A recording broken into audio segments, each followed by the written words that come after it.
Just thank you to both Mark and Travis. It's really special to join for this conversation. This is also the culminating event of this very long and robust exhibition. So it's just a very celebratory and joyful moment, and I'm grateful to be here with all of you. I will just say thank you for your time, and we're really excited. I think this year the biennial has interfaced a lot of different cultural and social and political issues, and it's really important for us to be in conversation with all the artists that have entrusted in us with our practices. And part of the biennial when we started it, we had conversations of how we really wanted this process to be reciprocal and built on relationships. So all of our partner institutions have been built on relationships that Coca, Erica, and I have brought into it, and we've built relationships with the artists that we've gotten to know. And we had 13 venues and tons of programming.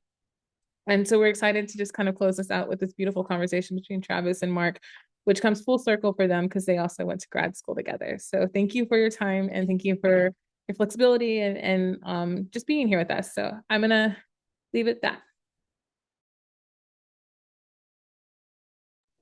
Thank you. And I think Travis, you're starting the chat. We are gonna have Travis and Mark tell us a little bit about their practice, and then we'll have some time for questions and comments. So if there's nothing else going on, Travis, can you tell us a little bit about yourself and the practice that you do with Erin?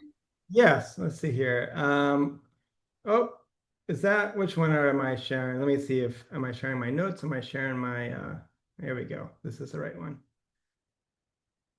Okay, this looks good, right? Okay, hello everyone.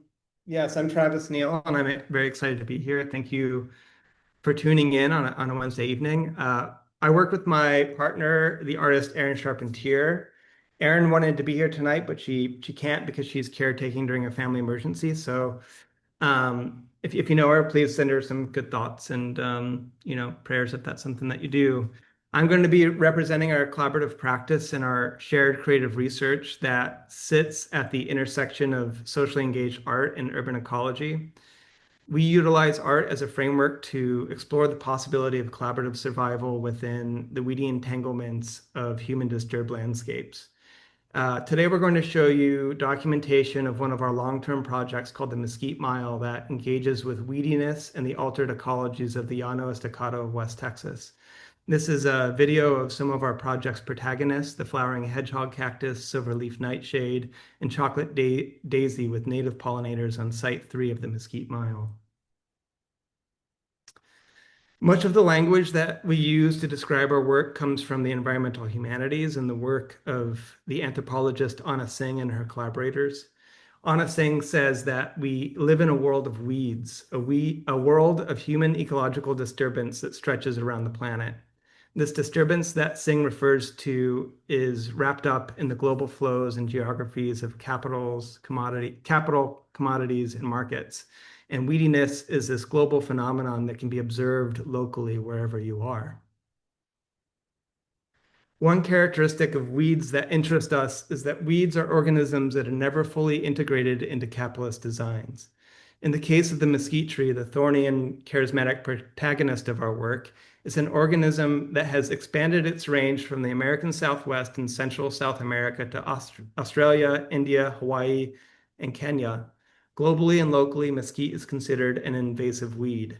Weeds are auto-rewilders, meaning that they are autonomous, non-human species that insert themselves into landscapes where they were previously absent, and they do so in surprising and unexpected ways such that they may be considered out of place or invasive.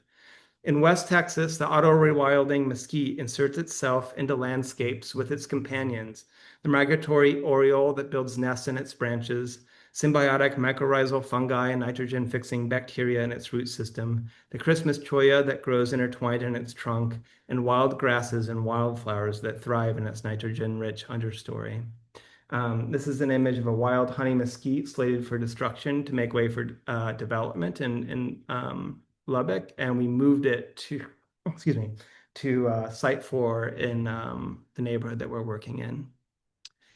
So weediness has a number of characteristics that we explore in our practice. One, that weediness of wild plants is a result of human infrastructure. Weeds are opportunistic, taking advantage of ecosystems disturbed by human behavior. Two, how weediness is a response to human actions without submitting to control. And three, weeds are non-human actors and agentive forces in our landscapes. The plant in the background of this slide is Palmer's amaranth, a native invasive plant that has recently evolved to become herbicidal resistant. The plant is present all throughout our project, and the Lubbock artist Eric Simpson has made some really great projects about this plant if you're curious to learn more about it. Our relationship to weeds is complex and shaped by human culture. One is not born, but rather becomes a weed. And you can imagine that one becomes a weed in relation to the vast machinery that works to naturalize capitalism, property, and the modernist landscape. What happens when an organism doesn't fit into these human plans? These dominant cultural frameworks will label these organisms as weeds. Weeds can be noxious, benign, and beneficial. Their feralities compose the landscape of the Anthropocene, our new geological epoch in which human infrastructures and market geographies are changing Earth systems and causing a massive extinction event around the world. Anna Singh writes that so many of us are Anthropocene weeds. Weeds are creatures of disturbance. We make use of opportunities, we climb over each other and form collaborations with those who allow us to proliferate. The key task is to figure out what kinds of weediness allow landscapes of more than human livability. This is documentation of Site 5 from the Mesquite Mile, the first growing season after sowing seeds and planting a baby mesquite in basins that we dug to harvest rainwater. For the past 4 years, our work has centered the weediness of the honey mesquite tree, a shrubby, native invasive plant on the Llano Estacado of West Texas. The work that I'm sharing with you tonight engages with the honey mesquite as a non-human actor and agentive force not fully integrated into the capitalist designs of the various human infrastructure projects of West Texas. It's industrialized agriculture, oil production, ranching, and urban development.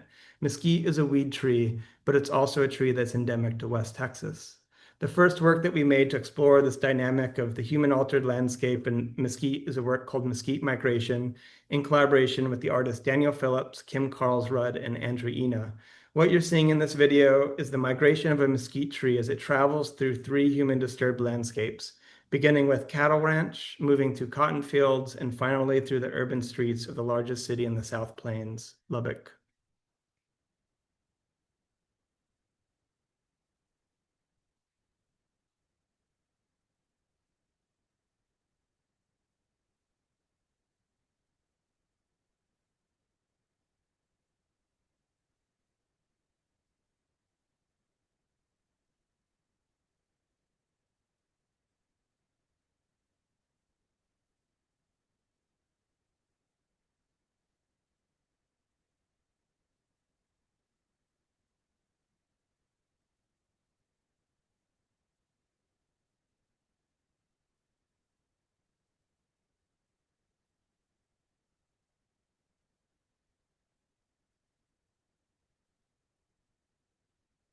Lubbock is on a large plateau called the Llano Estacado, which spans from eastern New Mexico into northwestern Texas.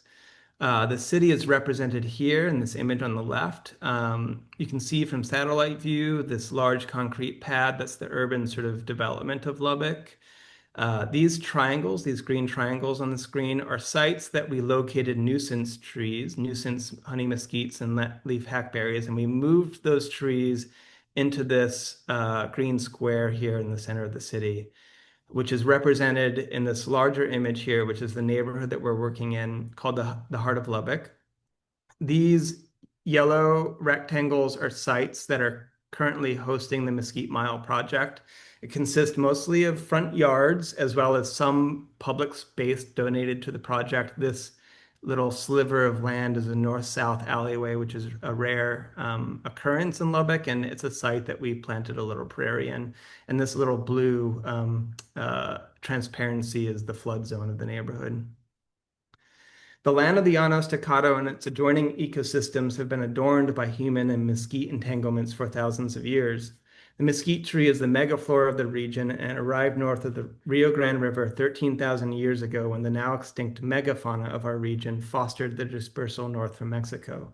Over decades, centuries, and millennia, the mesquite tree was culturally selected for the edibility of its seed pod, and it was a significant food source and medicine for indigenous people all throughout the Southwest, from Texas to California. On the left is an image of mesquite sprouting from the dung of buffalo in Caprock State Park, just 2 hours north of Lubbock. Wildlife, like buffalo, love to eat mesquite. Their stomachs scarify the seeds, and their dung provide the perfect conditions for seeds to sprout. On the image is a transplanted mesquite in the heart of Lubbock on Site 4, the Mesquite Mile. Livestock also love to eat mesquite beans. Cows are one of the reasons why the tree's range has spread so widely in Texas. It's a camp follower. It follows ranched herds of cattle. This is a map of a work we did called Mother Mesquite. During the 2022 mega drought, we collected cow dung from ranch land and germinated 100 trees. And when those trees were 2 years old, we gave away the trees along with certificates of entanglement. And what you're seeing here is a heat map of where all the trees went to live as part of this project. And this is a video of a cow scratching its butt on a mesquite tree, and then its buddy is lying next to it in the gentle shade of the tree. During droughts, mesquite is one of the few available food items for cattle in rangeland. Human transformations of the Llano Estacado have caused a massive shift in human and non-human relations. The region's history is one of violent removal of buffalo or prairie dogs, indigenous people, and the suppression of wildfire, which has created the conditions for mesquite to thrive in the edges of industrialized agriculture, cattle ranching, and oil production, has replaced the region's short-grass prairie ecosystem. Mesquite went from being a stewarded cultural resource to becoming perceived as a much-maligned invasive native tree. As a result of the historical and ongoing marginalization of indigenous communities and their knowledge systems, the mesquite tree has become a victim of ecological forgetting and is the subject of a sustained campaign of eradication. But humans cannot control mesquite. It doesn't fit into our plans. It's considered a nuisance. It's invasive. It's a weed. It shows up in places that you don't expect it, like on the edges of the largest patch of cotton on the planet that grows in the Llano Estacado. This Roundup Ready cotton that is produced in this region is used for things like cotton swabs and napkins. In 2022, 74% of Texas cotton was abandoned because of a mega drought, yet the mesquite tree, where it's allowed to grow, flowered, fruited, and thrived. The mesquite can survive off of 3 millimeters of rain a year. In the Southwest, water is becoming more and more scarce due to the extractive agribusiness and petroleum-based industries of West Texas. All of the water of these industries comes from the rapidly depleting Ogallala Aquifer that spans from West Texas all the way to Omaha, Nebraska. As climate change threatens livability on a human-damaged planet, our continued survival demands that we learn how best to live and die with the entanglements that we have. In a hotter and drier Southwest, is it possible that the honey mesquite is a tree of a future nature, a nature that emerges from what has become second nature, the nature of human disturbance, markets, and capital? Can mesquite compost what is second nature into teachings about livability in a rapidly shifting climate? The ethnobotanist Enrique Salmon asserts that life in any environment is only viable when humans view their surroundings as kin, and our roles as essential for the survival of the more than human. Our project suggests that living well in a multi-species model requires that we pay attention to our entanglements with our more than human counterparts, even the weedy ones. This is a proposal for Site 6 of the Mesquite Mile. The parking lot was being purchased in a real estate deal to create 5 acres of self-storage in the heart of Lubbock neighborhood. Along with our neighbors, we advocated against this development at public meetings. Eventually compromising, we made a deal with the developers. They would donate half an acre for community development if we supported their efforts for zone changes. 2 years later, the land was transferred to our partner, Habitat for Humanity, to develop the site into affordable housing. We received a National Endowment for Design grant to support the landscape design piece of this proposed housing development. Habitat lost their funding in fall, and we lost our funding in May, both due to federal shifts in funding priorities. For now, this site remains a parking lot. Community engagement and input are at the very core of our work on the Mesquite Mile. From the inception of the project, we've actively solicited and acted upon feedback from residents, community leaders, and other stakeholders in the development of our ideas. We began with a community-wide survey that received over 75 responses. 30 respondents offered to volunteer their space to our project. We just didn't have enough funding to work with all of the people volunteering their space. In addition to the survey, we attended monthly community meetings and did quarterly-based arts programming to support site-based work. And our survey was asking respondents questions about the types of interventions we were proposing to do in the neighborhood. And we discovered in the survey that an overwhelming majority of respondents were supportive of the things we were proposing, like installing rain gardens and rain barrels and more sidewalks and more trees. This is an aerial view of Site 4 of the Mesquite Mile, and I'm going to use this as a case study to show you how we design space for multi-species flourishing in the urban center of Texas, or Lubbock, Texas. The question with any urban afforestation project is, how do you get new trees established without an over-reliance on irrigation? And our solution to this question was to irrigate using stormwater and rainwater harvesting features in the landscape. So we installed curb cuts, gutters, rain barrels, rain basins, and used the grade of the surface to collect and pull water into depressions in the earth that we seeded and planted with wild plants. The goal was to try to capture all of the rain that falls on a site. Currently, the city of Lubbock is designed in a way that treats water like a weed. The city is designed to waste rainwater. It treats rainwater as a problem, and the city street is a physical manifestation of this value system. The street's designed to divert water away from our landscapes rather than into our landscapes, waterways, and aquifers. Often in the design of cities, the living nets of vegetation and topsoil are replaced with impervious asphalt, concrete, and buildings, which induces rainwater to rush across the land and drain out of the hydrological system. So one idea that our project proposes is that we value all water and treat rainwater as the foundation of a life-sustaining hydrological cycle, and that this value system is important everywhere. In the semi-arid shortgrass prairie, it's especially important.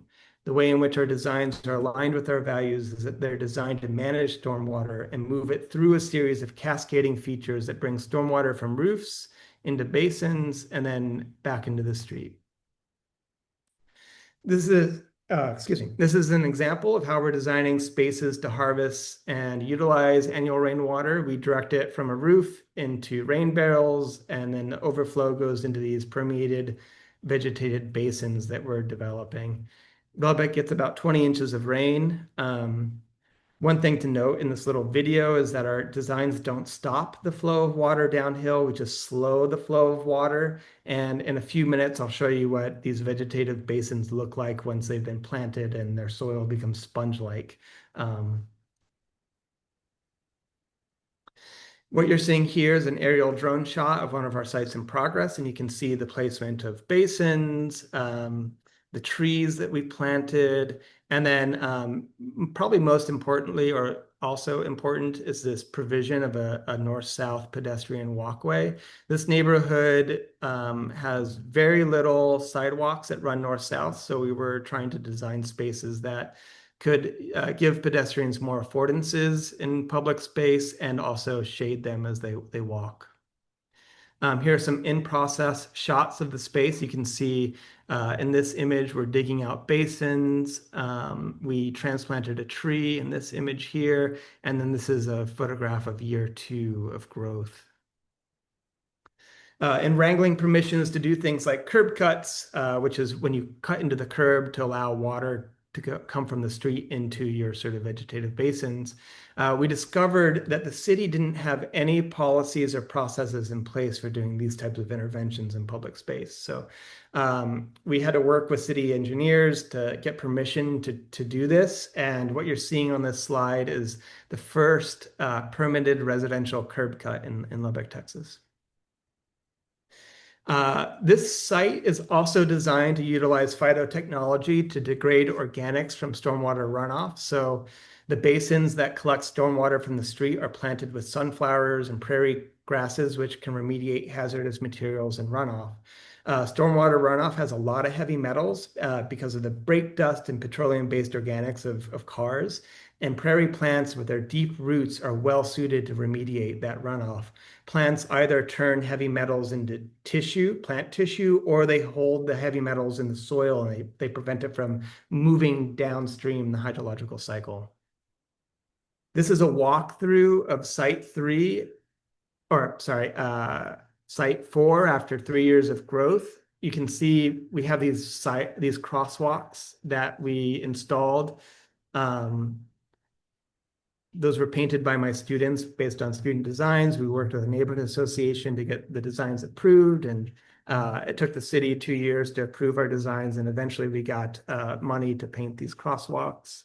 I'm just going to let the video play out here.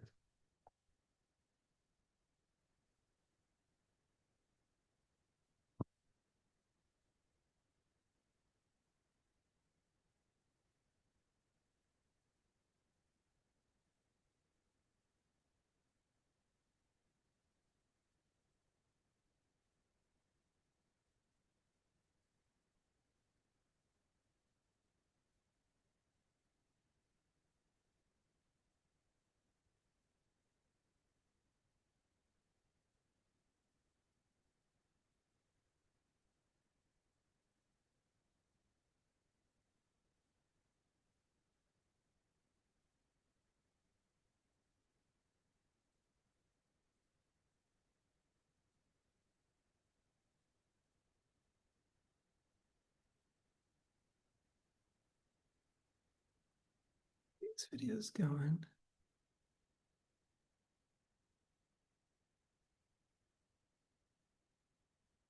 The Mesquite Mile enacts small-scale disturbances that might draw both people and mesquite out of alienation, building a world of overlapping lifeways in which mutualistic transformation might be possible. These small shifts aim to construct good enough worlds, always imperfect and under revision. These worlds in the making emphasize neighborliness and mutuality across difference. These are our neighbors and friends that donated their space and time to the mesquite and its companions, showing that social relations between species is essential to good living in the heart of Lubbock.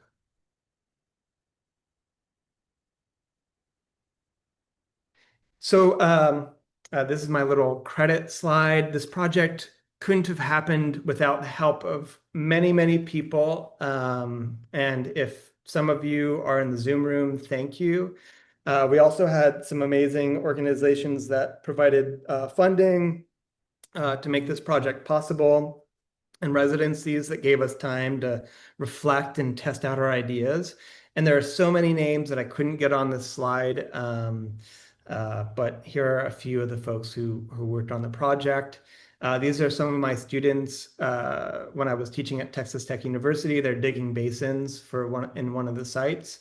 I have a lot of my references on this slide, so if you want to take a screenshot, you can, look at the people we were reading and inspired by and referencing in our talk. And if you want to reach out, you can find me on Instagram at vis-a-vis Travis. So thank you. That's my talk. Thank you so much, Travis. That was so good and interesting. And I'm so glad that we had the opportunity to see the progress and hear about how is the current situation affecting the project at this moment. And as I mentioned earlier, if y'all have any questions, please take note and we'll review them after we finish with the presentations. Thank you again, Mark Menjívar. Please, thank you again for being here. We're all ears. Travis, I just love what you and Erin are doing. And I don't even know what I'm going to say anymore because I was so just engrossed in what you were doing. But thank you. I cannot wait to ask questions and to talk about it. And such a beautiful example of storytelling and how you can translate a practice that is so site specific to a venue like this online. I mean, I feel like incredible use of images and of moving images too as well. So thank you so much for that. I want to tell you just a little bit about my background because I think it will help join some things together. But I am an artist and an educator based in San Antonio. I've taught for the last 10 years at Texas State University in the studio art area. I'm now shifting to the University of Texas in San Antonio, which I'm very excited about. But I didn't start off in the arts. I started off in the field of social work, working primarily with people that are unhoused and people working in the sex industry. And I came into the arts through photography. And as people mentioned earlier, Erin, Travis, and I went to grad school. I think I saw Eliza in the room, some other folks that we went to grad school. But there was this way of our grad school experience that was really unique. It wasn't just about the arts, it was about education, it was about organizing, it was about all of these things coming together. And as I have gotten even further away from that, I'm incredibly thankful for those years. They really, really shaped me. Most of the work that I do now is really based on my context, right? I generally say about half the projects I do are around immigration and migration. Other half of the projects that I work on are around capital punishment. I have been working for the last 10 years in deep, deep relationship with folks that are living on death row here in the state. And really, I came to both of these, yes, through some of my own experiences, but really because of the state of Texas. There are a few things that I try to hold near to me on every project that I do. And it's considering, right, not just what I'm doing, what we're doing, but where we're doing it and who I'm doing it with. And I think that as I talk about some of these projects tonight, you will see how I'm considering that and we can unpack that. Today, I'm not going to talk about capital punishment. I'm going to actually talk about birds. I have been birding for over 10 years, and about 12 years ago, I walked out into my backyard, just where I am now. My studio, which I'm in, is right in my backyard. And I saw this crazy looking blue jay in the tree. And I had never, ever really paid attention to birds at this point. And when I looked at it, I was like, that is like, is it a blue jay? Is it not? And as the days went on, I found myself in a used bookstore in the field guides section, flipping through the book. And I realized that it was not a blue jay, but it was actually this bird, a belted kingfisher. And 12 years ago, I was in grad school. I have 2 young kids. I was working full-time freelance. Like my stress levels were like pretty insane, off the charts. And so I started birding and paying attention to the world around me. And the more that I started to bird, it allowed me to begin to lay aside the stress, to decompress. And as I went out, it became, yeah, about that disconnection, but quickly it changed from disconnection to connection, connection with myself, connection to nature around me. And as I began to bird with other people, it began to be about connection, about them. And I promised, I was like, I am not going to bring birds into my art practice. That was one thing I said. I was like, this is going to be something that's totally separate. But as we all know, life happens and things begin to creep. And I'm actually going to stop sharing real quick because I realized I did not turn on oh, there it is, the share audio. Give me one quick moment here to get back in here because, oh gosh, did I just fall into Zoom world? Oh, here we go. Okay. I said, I wasn't going to bring birding in, but then I got selected to be the artist in residence with a place here in San Antonio called the Doozeum, which is our children's museum. And the project that I ended up doing was called Birding the Doozeum. And when you walked in, I'm going to talk a little bit more about it in a second, but when you walked in, there was this birding center with a video inviting people into the project. And I want to play that video for y'all now. Can y'all see and hear everything okay? Great. Awesome. I cannot hear though. Okay, here we go. Maybe some stuff. Hi there. Birds are so cool. Did you know there are over 9,000 species of birds in the world? They are direct descendants of dinosaurs and the only animals to have feathers. So what is birding? It's actually pretty simple. It's about looking, listening, and exploring the world around you for birds. It's super fun, and we want to invite you to Bird the Doozeum. All around the hallways you will find photographs of birds made by local photographers of local birds. Some are up high and some down low. So, use your eyes to look closely. Also use your ears. If you listen carefully, you will hear clues. Pick up a field guide to help you learn who your new friends are. And the fun thing is, you can take it with you and continue birding at home, or the park, or even at school. Birds are everywhere. Okay, one last thing before you head out to explore. Birds love to move their bodies. So let's join them and get our bodies moving. Stomp your feet, wiggle your body, flap your wings. Now let's go.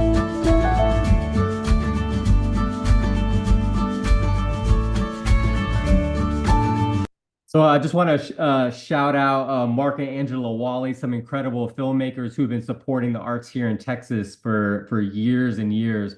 I work with them on making that video. Also want to shout out Molly Sherman, another incredible Texas-based artist and designer who went to grad school with us, who helped out with so much of this design.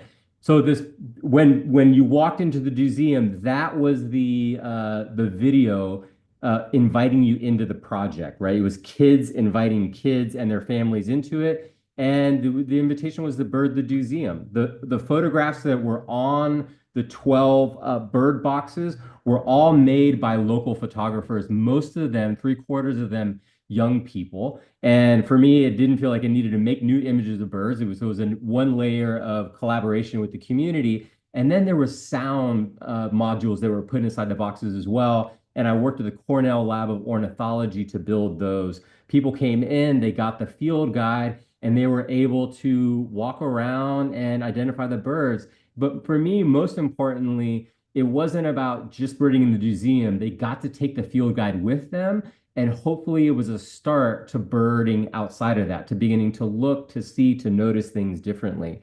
There was a couple of other things that were really fun for me about this project, is I did a workshop where I invited the children to imagine where birds live, to draw a birdhouse.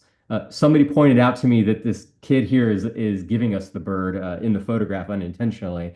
But then what I did is I took those the drawings that they created and then made them into real actual birdhouses that hung at the entryway of the museum. And you can see all of those here. It added this really like beautiful kind of weird element to it that was super fun. And then at the end of the exhibition or the residency time, these are distributed back to the kids, back out into the community as we were able to find people. This was the first time I collaborated with the Audubon Center here in San Antonio, Mitchell Lake. They came out and led some workshops, led a seed bomb workshop, worked with other local artists on nest making workshops, and it was just absolutely a blast. And so I had said that I was not going to bring birding into my practice, but this was kind of the first part. And this project took place in 2018, 2019. But what it did for me also is it really made me to start thinking about birding in a different way. I love the birds, but for me, it really isn't just about the birds. It's really about slowing down and looking, noticing where we pay our attention. It's about leaning in and listening, using our ears to really lean into the world around us. It's about recognizing where we are, who owns the land on which we stand. And in Texas, so much of our land is private as opposed to public land. It's also thinking about the generations of indigenous communities that have come before us and that had found deep, deep meaning in the birds and in the natural world around us, and what can we learn from them? And then if we are to think about future generations, how do we care for the land to begin to make sure that that future generations have access to what we're having access to as well? A lot of times when I take people birding or I'm with them, they'll begin to notice birds for the first time. And then they like go out and they're like, oh, Mark, like, now birds are like flying up to me all the time. And it's like, it's actually, no, birds aren't really flying up to you. What's happening is that we're beginning to notice birds, right? We're noticing the world around us, noticing these systems that are often really difficult to see. And yes, it can be birds, but I also think about it can be institutionalized racism or social injustices that are around us. So I think that birds for me help us view the world and the systems around us. I also think about healing. There have been many studies that have come out over recent years that show that not just the act of birding, but hearing bird song actually decrease stress, decrease depression. Lastly, and for me, a really, really important one is I think about migration. I think about the movement of birds. Every year, there are around 3 billion birds that move freely across borders, north to south. And I think about the factors that push and pull birds. And I can't not think about human migration as well inside of that. San Antonio is located along the Central Flyway, which is one of four unique and major thoroughfares for bird migration, but also really thinking about for human migration. And the more that I thought about all these factors, what it did is it made me begin to want to begin talking about these things in communities. And so I started to do these artist-led bird walks. And I'll come back to this because this is what I actually did as part of the Texas Biennial. But these are times where we get together, and yes, it's about the birds, but more importantly, it's a space to discuss all of those things that we were just talking about. I want to give a shout out to Ashley Mireles, who's the curator of the San Antonio River and works at the San Antonio River Foundation. A few years ago, in just some conversations, they began to invite me to do these artist-led bird walks once a season. So once during spring migration and then once during fall migration. And that has led to some longer term public sculpture projects that we're working on now. But as I was beginning to lead these walks, one day I was down on the San Antonio River and I heard this song that I'm about to play for you.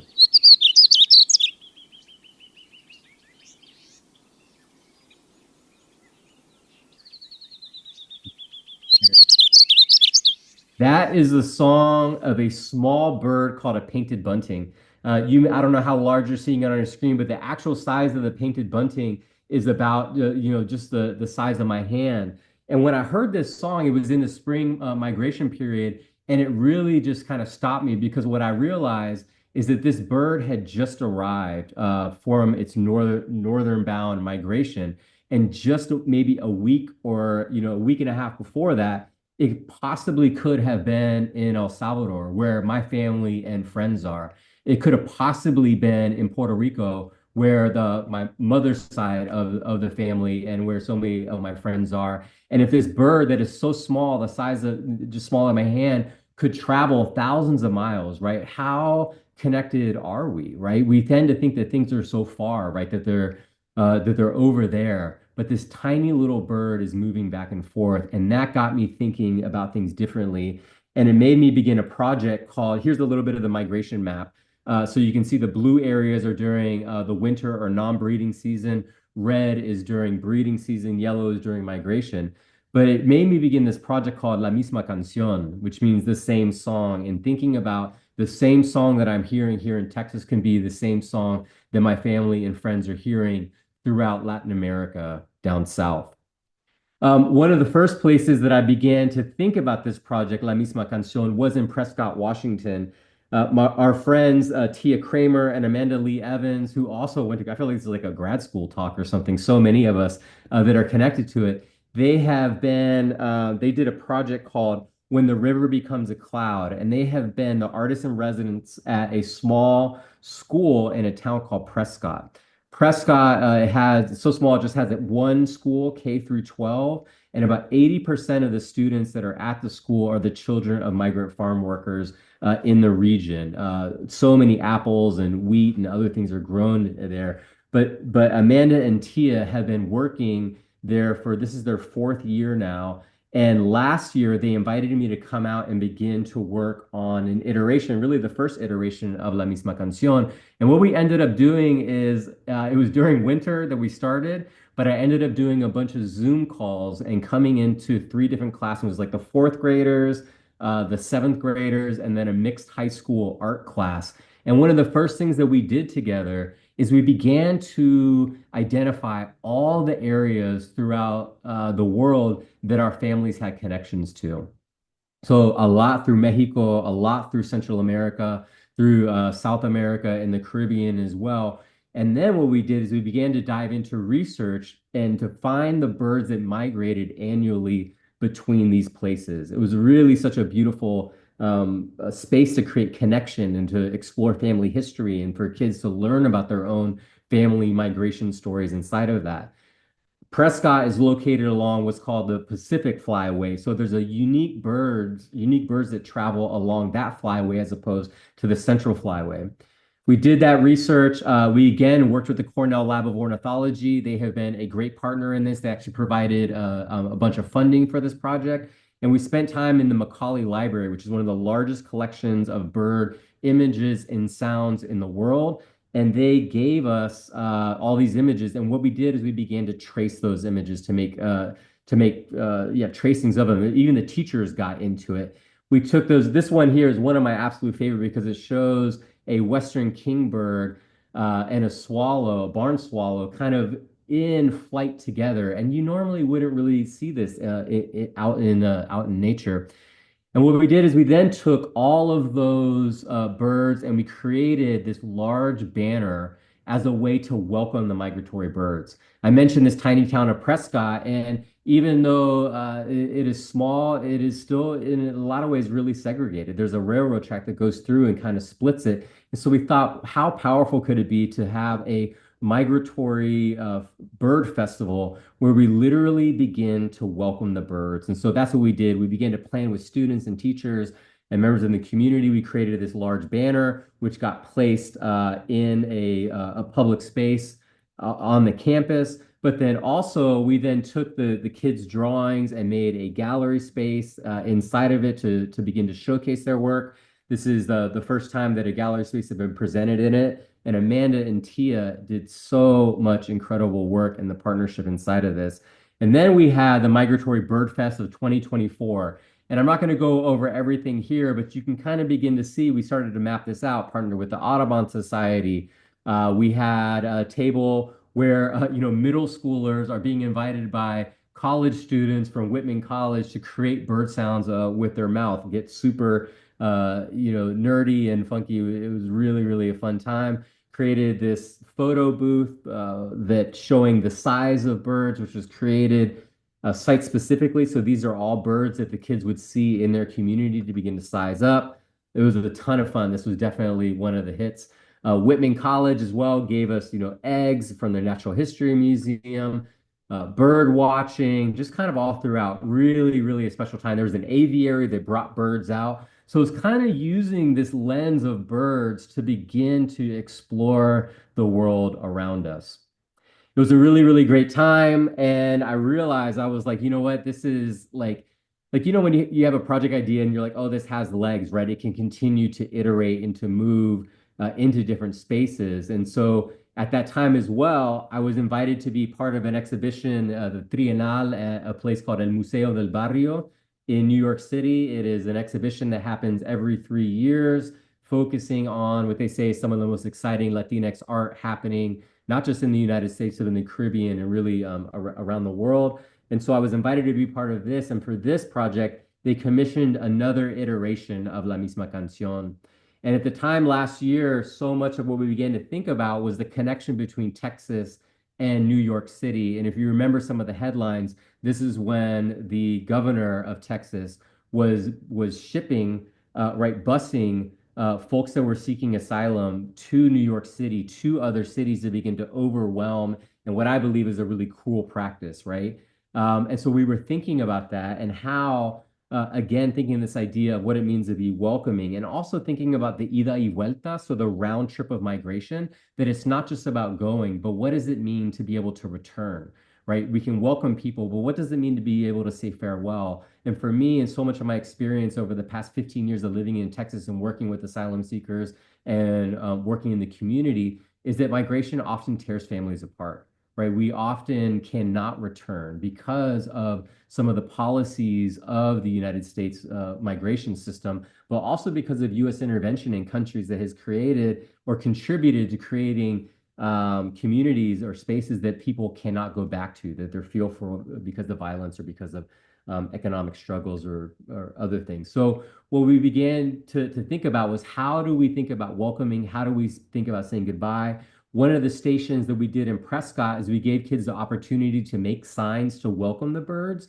And I really love this and felt like it wasn't fully fleshed out. So what we did is we created these spaces for people to make signs of welcome on one side and then signs of farewell on the other side. So these dual-sided signs, and started to have workshops. In New York City, I went in and worked with children in the public school system, worked with children or students at NYU, a couple of other universities, brought people over, but then also El Museo del Barrio partnered with Fania Records, which if you know Puerto Rican music or Latin music, this is like the legendary record label. And we had a street festival. And so I'm going to play y'all just a little bit of what it was like on the street festival. So you had DJs, you had people dancing, you had people playing dominoes. It was just really beautiful, but you also had people sitting down and making signs of welcome and farewell. We ended up working with over 170 people over the week that I was there. There was also some folks from Texas that contributed. And inside of the gallery space, what we did is right when you walked in, there was this one wall where the signs were, but you could not, we couldn't fit all of them on the wall. So the invitation was to staff from the museum was when they walked by to flip a sign, at one time throughout the day just to move them. And then throughout the exhibition, we ended up cycling in all of the signs that people made. I'm going to talk a little bit about them, but I'm just going to kind of show you some of them here. And really, it was like literally kids from like 5 years old to people, professional artists, right? And people that were in their in their 80s making these just really, really beautiful, not just messages, but I think visuals as well of welcome and farewell. At the end of the exhibition, which just happened earlier this year, people had the opportunity to keep their signs and take them, or to donate them to the project to be activated out in future exhibitions. And we are having an exhibition of this work in February here in San Antonio. One of the other things that I did is I did an artist-led bird walk in Central Park, which was just really a great opportunity to do it with the background of the city. It was also during fall migration, so saw tons of warblers that were there. And this artist-led bird walk is what I actually ended up doing, worked with Erica at the Blaffer. And like maybe a month ago, I think it was, we had a number of us went out and we birded along through the University of Houston campus, but also through the bayou. So yes, it's about the birds, but also it is about all of those other things, an invitation to think about the world around us and to act in the world differently. And that is what I got for y'all. Wow, that was awesome. Thank you both, Travis and Mark. What a treat, y'all. What a treat to have this event as the closing event for the Biennial. I feel like you guys are doing important work, and that is huge and also beautiful and thought out, and it's work that has a legacy tied to it. So I am very grateful as a human, as someone that lives in Texas, and also someone that loves art, that you guys are combining that and making important work. Like, thank you. Thank you, Coca. So much. And thank you to Coca and to Ashley and to Erica for all you have done for the Biennial and supporting our practices and finding ways for us to share our work, which isn't easily just hung on a wall or just put into a space of these larger kind of sprawling practices. And so I appreciate y'all providing the opportunity for us to get to share them here today with y'all. Thank you. Yeah, no, that's it. We really wanted to highlight people that are doing important, beautiful work, and like, who cares about the vessel if you are doing all of that within the world and within everyone's access. So that, yeah, it's huge and it's beautiful, and yeah, so nice that we get to share that with y'all. And also later on video, whenever we put the recording, I'm excited about that too, because I'm thinking like, oh, so many people should be this hug, but we'll get it to them. Does anyone have any questions? Like, since we're here, this is your moment. Those are huge, beautiful projects. So please tell us. Ask them. And y'all can lift your hand or And maybe, I actually have a question for Travis. Travis, y'all Yeah. have, oh, I'm so sorry. Go ahead. I was just going to jump in. Um, and Travis, maybe you can just talk about this even as you see the Zolans, but like, so, so much of your practice includes these different areas of design as well. And I wonder how you're thinking about design these days, from landscape design to this beautiful, I mean, graphic design, and how is the field of design shaping y'all's practice? Interesting question. Yeah, someone, we were talking with someone about the project a while ago, a few weeks ago, and they asked us about whether or not we had a planting plan, which is something that oftentimes landscape architects or gardeners will have a planting plan. You sort of like lay out your short plants and nearest to the sidewalk or the street, and the tall plants on the back. So you create like an architecture.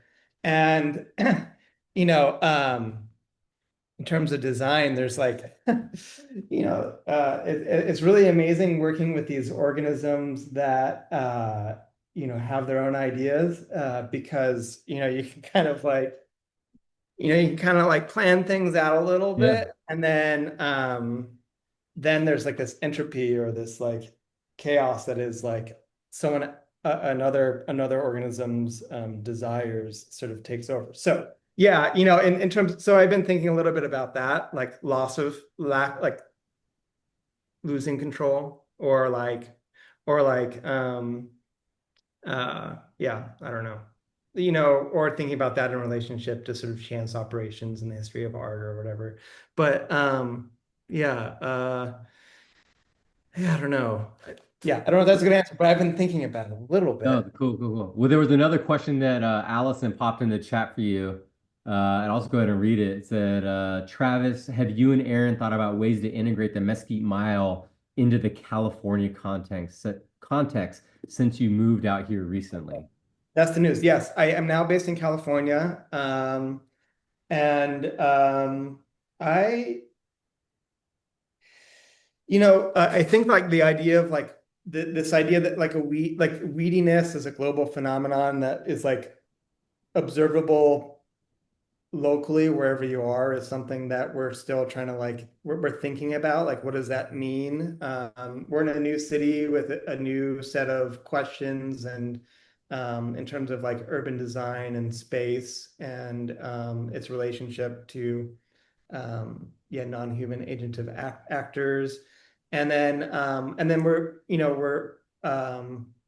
yeah, I don't know, like this is really phenomenal out here. There's sea otters. There's these sea otters, and the sea otters are like endangered because of the history of like the fur trade and development on the coastline, and they like live in one of the cities nearby. They live in like a bay, and Hmm. people live with the sea otters, and they're like it's like this like outdoor zoo, and there's this like conflict and friction in a way between sea otters and humans, and they're like sea otters are commodified. So there's like things I'm thinking about, not so much plants, but I'm like, well, maybe mammals are a thing I'm interested in. I haven't quite figured it out. Okay. Thanks, Allison. That's good. Little different landscape than Lubbock out there, huh? Yeah, it's different.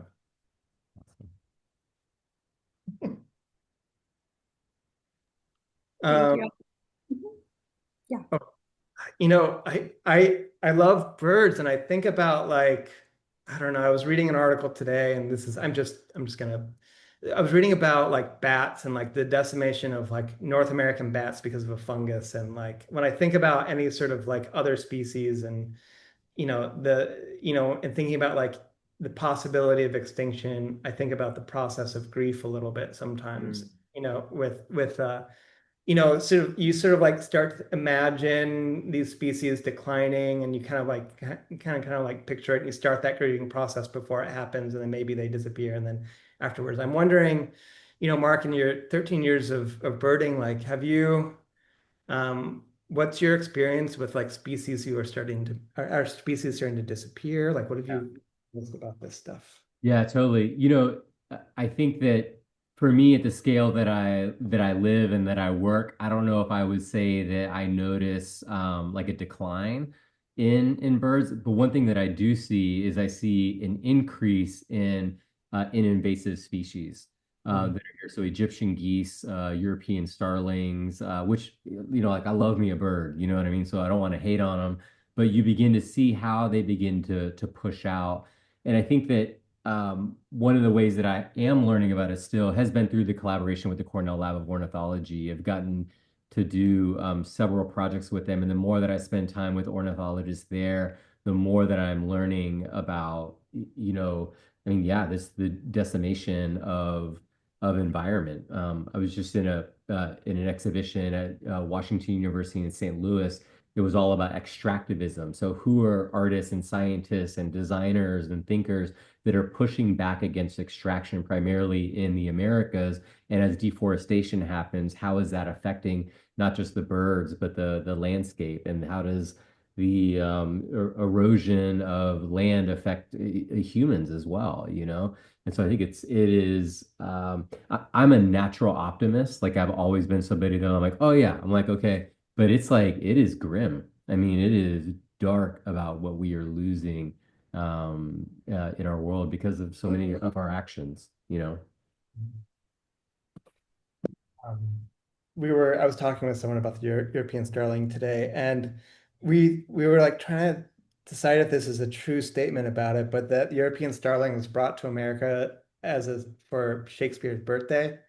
Like, it was like brought over, and then Well, like, do you hear this story?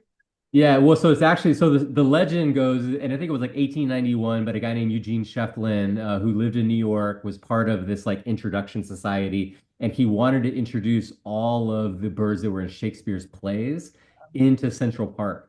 So he actually introduced the house sparrow years before that, and now the European starling is the most invasive bird in North America. There's a bunch of people that have debunked that story and said that it's not totally true. But it is true that Eugene Shefflin was trying to introduce birds in.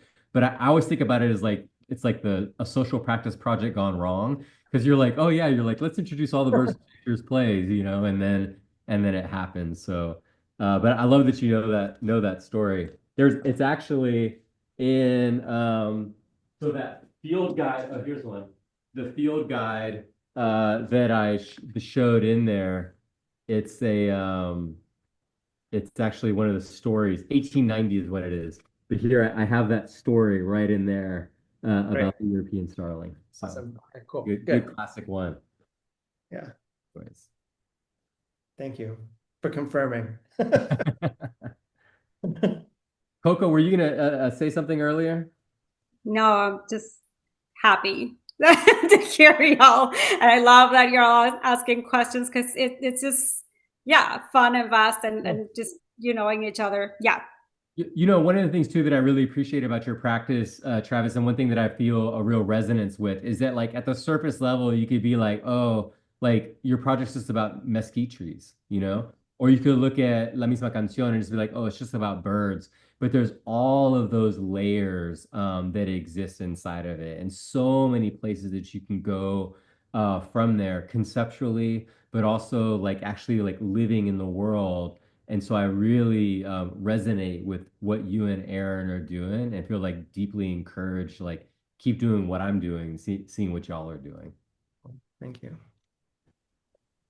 With that, Travis and Mark, I was wondering if you could both talk a little bit about this, is actually the fact that when you look at your practices, yes, it's about the ecology and the environment, but there's also thinking about it in context of Texas and some of the work that you're doing, like curb cutting in Lubbock, and there wasn't a process for that. Or like Mark, you're thinking about migration, and I'm wondering in terms of the structures of being, or even maybe the push and pull of like what that means to produce a project, like the work that you're doing in a state like Texas, or, dealing with some of the non-artist sides, the challenges of dealing with some of the non-artist sides of your work. Yeah. Yeah, I mean, it's, I guess I'll just jump in real quick and with a quick anecdote. Like when we were like, oh, we want to work with mesquite trees, we were like, we could probably just buy them. And then we looked at nurseries and people were not growing the sort of variety of mesquite that's endemic to the region. And Like, you can't buy them. So then we put out an ad on Craigslist. We're like, does anyone have like mesquite trees on their property? Would love to like grab some or some seeds. And farmers, like ranchers, reached out to us. They're like, we have so many mesquites. You could take like 100, you can take all of them. Like, we do not want them. And we ended up developing this like long-term relationship with this farmer who was a county judge in Lynn County, which is a county just north of Lubbock, or south of Lubbock, sorry, south of Lubbock. And he like he rents he like rents 600 acres, and we would be out on his ranch like 3 times a week, like just like grabbing plants that he didn't want because they were nuisances, like including cactus and sunflower and mesquite. So like, and I just like it's interesting because there's always like you have assumptions about people, and those assumptions are always sort of challenged and maybe confirmed also. But then yeah, like Lubbock in general, like it's urban development, like the way it was developed as a city is really pretty clever. It was developed and designed to be like 1 mile by 1 mile neighborhoods, and each neighborhood had an elementary school and a middle school. So you could like walk to school. If there were sidewalks, you could walk to school. So, like if you have some sidewalks, then maybe you can walk to school. So that was like the solution. Like maybe we should like make some like walkways.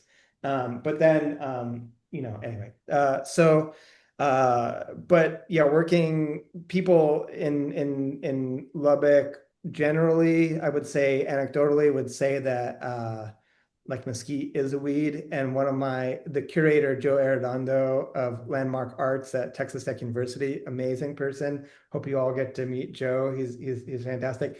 He thinks that this project is the most hilarious project, because why would anyone want to spend thousands of dollars moving trees from one place to another? He just thinks it's so funny. It's sort of like there's like a little joke in it that I guess only if you are, in tune to it, you see that type of humor in the project. But anyway, not a good answer, but yes. No, which is also really beautiful to think about, because Travis, so much of you and Erin's practice before was really about embracing the use of humor, right? To kind of bust and push against society. So I like that's embedded in there. So, I think of, I feel like so much of the work that I do is to push back against this like deep othering that happens, right? Particularly around migration. It's them that are coming. It's, them, and even in Latino communities, right? People do that, right? Different generations. And for me, I really believe that it's important to think about our migration stories. And all of us have a migration story. Some of those are celebrated and lifted up. Some are hidden away or stolen from us that people can't begin to share. And really believing that those migration stories have value, not just for our individual lives, but for our communal lives as well. And so I think that when I begin to talk about a painted bunting and I show, right, the migration, the natural migratory ida y vuelta, the kind of coming and going, and we talk about what are those push and pull factors. It's for food, right? It's for safety. It's for raising families, that birds are naturally able to travel north and south, and some east and west, but it's mainly north and south across the globe. And if we talk about those push and pull factors, and then you pick up the newspaper, or you see something on the internet talking about migration, hopefully that there is that connection. And I try to make those connections very explicitly when we're out and about and inviting people to even explore their migration stories. But I also do hope that even as people are just living throughout the world, that after these bird walks or after thinking about birds, that they begin to live into that. I feel like so many of the projects that I'm doing around migration and around, capital punishment aren't really for hardcore activists. I'm really trying to work with people to get them to think about things for the first time, and then that there's multiple kind of exit points, so multiple entry points into the work and multiple exit points from the work. And so yes, I love birds, but I would not be doing all of these public projects if it wasn't for all of those other things that are embedded inside of it.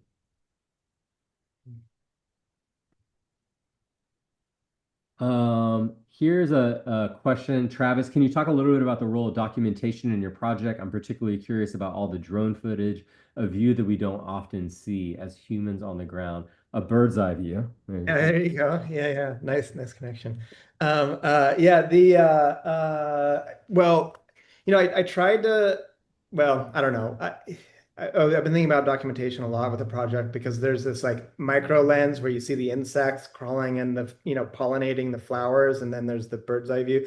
Because there's so much like that goes into the project that is I guess like around urban design. It felt like the only way we could capture the scale of it was from a drone, and the project occupies like over, I mean, definitely, I think I haven't done the math, but I don't think I'm hyperbolic. I'm gonna be safe and say over an acre of space, but maybe more, like, so it requires like various vantage points and perspectives in order to get a sense of all of the protagonist, I guess, and yeah. Hopefully that answers the question. I don't know.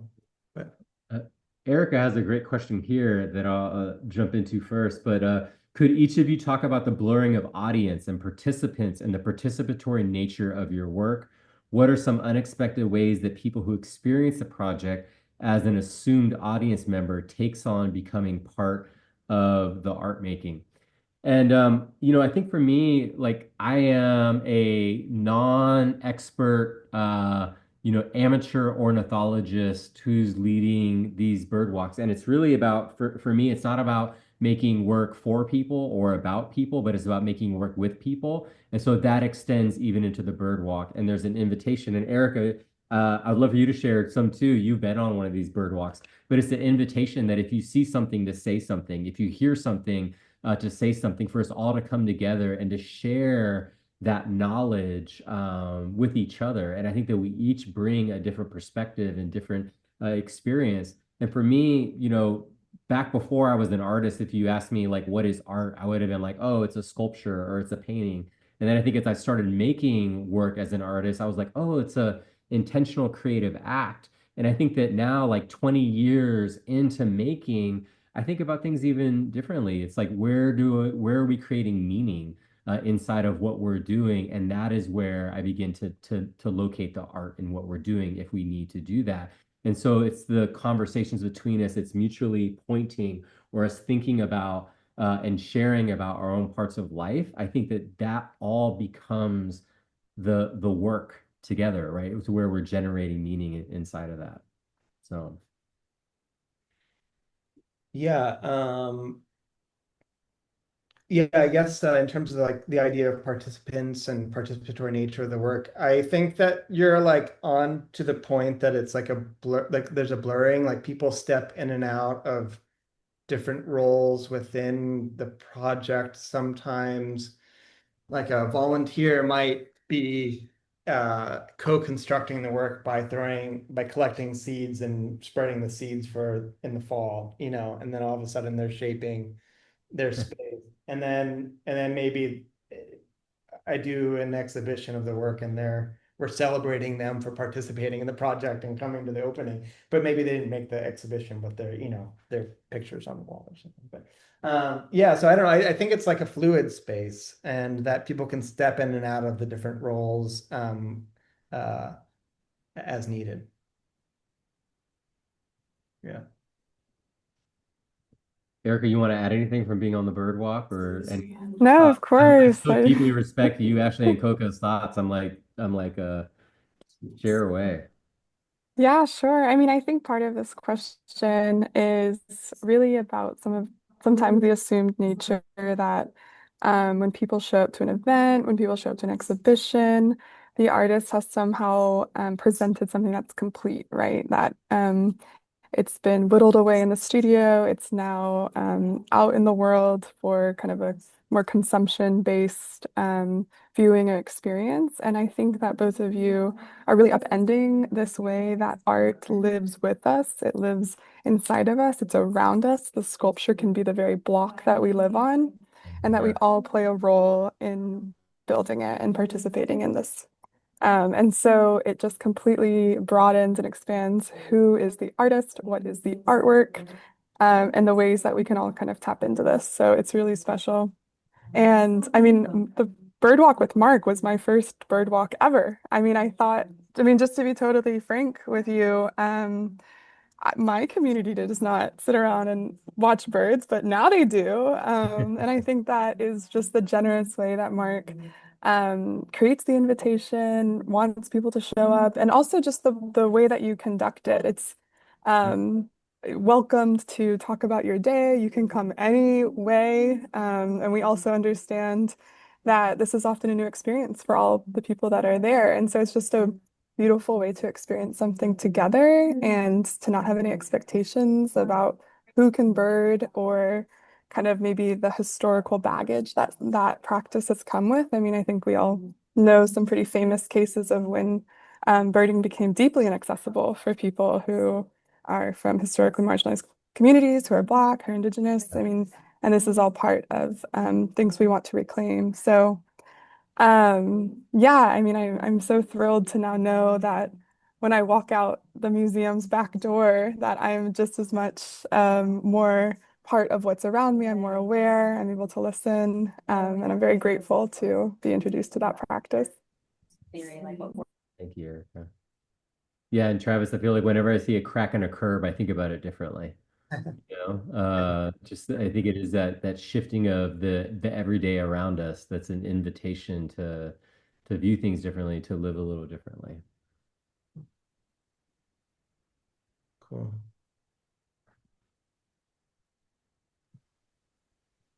Well, if y'all don't have any other questions, we can say bye. I am so deeply grateful for all of this and for everyone for joining. Erica, Ashley, you are the absolute best. Thank you, Travis and Mark. I'm sure we'll keep hearing about your work and seeing how it transforms the surroundings.